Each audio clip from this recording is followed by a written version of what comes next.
Еще одним храмом стало больше в Чувашской митрополии. В селе Никольском Ядринского района восстановили храм. Освящение совершил митрополит Чебоксарский Чувашский Саватий. Он посвящен Покрову Пресвятой Богородицы. Каменный храм в Никольском построили еще в 1908 году. Его возводили на средства сельчан. В 1936 году церковь закрыли, и к концу XX века здание представляло собой руины. Восстановление длилось более 20 лет. Его возглавлял настоятель храма иерей Вячеслав Петров.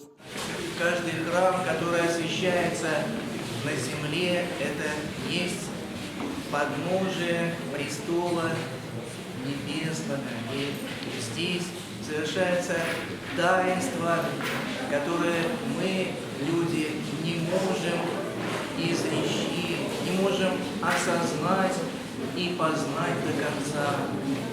Многие, кто приходит в храм, ощущают ту благодать, которая снисходит на людей, молящихся в Нем.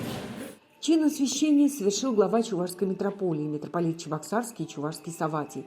После особых молитв и окропления храма он зажег первую свечу в алтаре. Она по церковной традиции возжигается от кадила. Был совершен крестный ход с частицами мощей.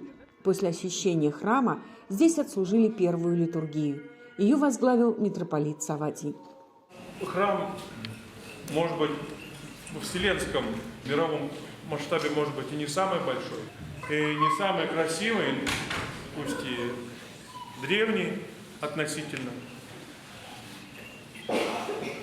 Но понимаете, вот, предположим, взять храм Христа Спасителя, храм гроба Господня в Иерусалиме, храм в Никольском, это абсолютно перед Богом одинаковые совершенно храмы.